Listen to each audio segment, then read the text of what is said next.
no one is as surprised at what a fabulous bitch I ended up being than I am. When I was in high school, my mom tried to give me a clothing budget, and I was like, I got pants, I got shirts, I do not see the issue. Then I started working in a profession that's completely dominated by men. When I tell people what I do for a living, which is no joke, I work here, you're in my office building, which is very weird for me. The normal reaction that I get is, really? With some form of punctuation, ... question mark, exclamation point at the end. I'm not mad at those people anymore.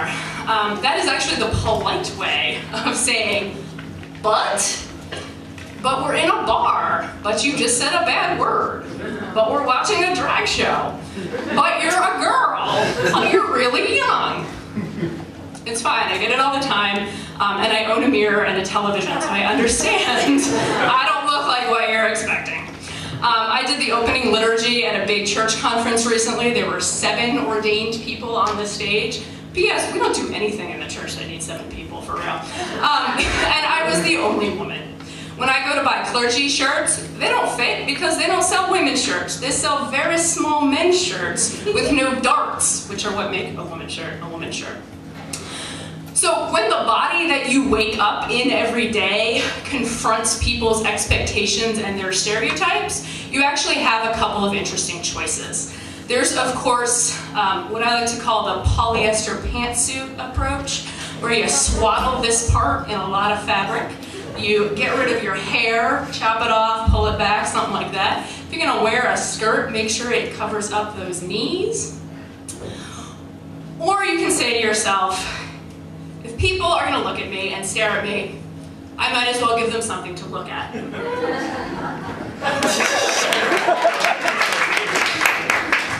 Here's the thing though. I understand where the polyester pantsuit faction comes from. It's a little place called In Spite Of, and I used to live there too. Let's be real, I still own a vacation home there. There are plenty of people walking around in what is really actually just the world's most uncomfortable turtleneck who think that they're ordained, that they're loved by God, that they're loved by other people, in spite of who they are.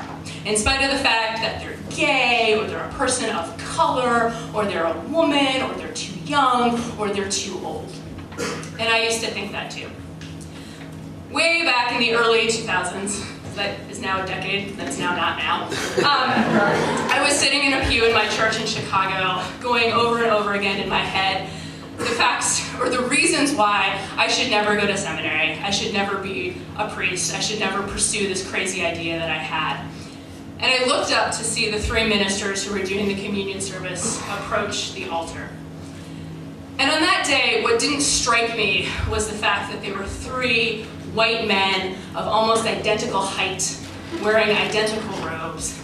What struck me on that day when I looked up was the fact that all 3 of them were wearing the same ugly-ass, chunky-soled Mephisto dress shoes. And a voice, as if from heaven, came into the back of my head and said, honey, you better hurry the F up.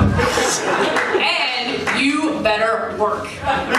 Years later, I realized that my version of God sounds not like James Earl Jones, but like RuPaul Andre Charles. Another black man with 3 names. I don't know what's going on. So I went to seminary. And the more that I was in church, and the more that I thought about church, the more I realized that what we see every day really matters. The people that we see and what they communicate with their clothing really forms and shapes how we think. Every time a little girl goes to a church and sees no one like herself doing a communion service, sees no one like herself getting up and approaching the altar, sees no one like herself treated as holy and special and important to God, she takes home a little message, a little piece of violence against herself and her image of the world and her image of what can be holy and special. And that's not the church that I signed on for.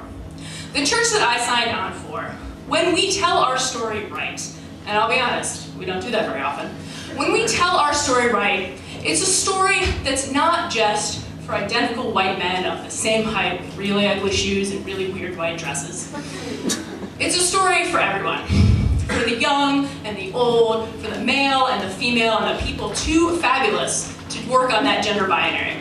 It's for the gay and the straight and the people of every color. And it's for people like me. Bitches who spent way too much on a really ugly skirt last week just because the label said Lily Pulitzer. And when it comes to be spring, we're gonna buy a yellow polo shirt and walk around like a Kennedy.